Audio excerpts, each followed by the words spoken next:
રાજકોટ શહેરમાં હાલ તહેવારોની મોસમ ચાલી રહી છે।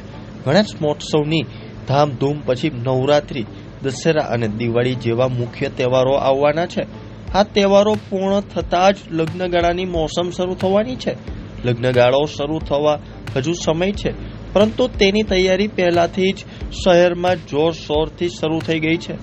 ખાસ કરીને લગ્ન પ્રસંગ માટે આવશ્યક બનેલા કોમ્યુનિટી હોલના બુકિંગે આ વાત સાબિત થાય છે।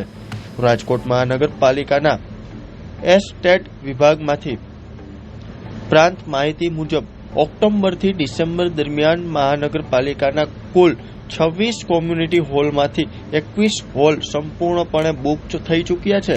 લગ્ન પ્રસંગો માટે કોમ્યુનિટી હોલનું બુકિંગ સામાન્ય રીતે 3 મહિના પહેલાથી કરવામાં આવે છે, એટલે જ શહેરના પરિવારો દ્વારા 1 ઓગસ્ટથી હોલ બુક કરાવવાની હોડ મચી ગઈ છે। ફક્ત 1 મહિનામાં એટલે કે 1 ઓગસ્ટથી 30 ઓગસ્ટ વચ્ચે જ કુલ 350 પરિવારો દ્વારા બુકિંગ પૂર્ણ કરી દેવામાં આવ્યું છે। એટલે કે લગ્ન પ્રસંગો માટે રાજકોટવાસીઓએ પહેલેથી જ તૈયારી શરૂ કરી દીધી છે।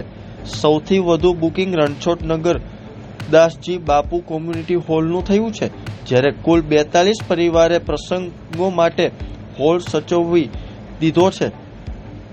તેના બાદ પંડિત દીનદયાળ કોમ્યુનિટી હોલનું 41 પરિવારે અને આ જ હોલના બીજા યુનિટનું 33 પરિવારે બુકિંગ કરાવ્યું છે।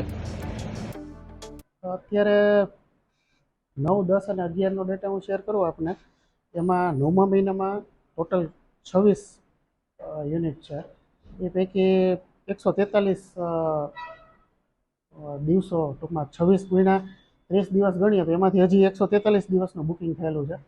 ઓક્ટોબર મહિનામાં હજી 29 જ બુક થયા છે, અને મેઇન જે 11મા મહિનામાં લગ્નની સિઝન ચાલુ થઈ છે ત્યાં અત્યારે 11મા મહિના ફૂલ ગણીએ તો 135 દિવસ જેવું બુક થઈ ગયું છે। હજી એમાં અમુક દિવસો જેમાં બુકિંગ કરી શકાય એમ છે, જે ઓપન છે અને લોકો બુક કરી શકે એમ છે।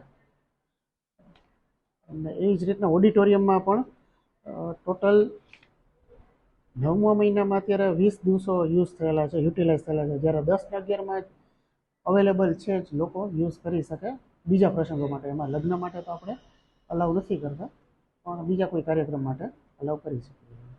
રાજકોટમાં કેટલા હોલ છે? રાજકોટમાં ટોટલ અત્યારે 26 યુનિટ છે।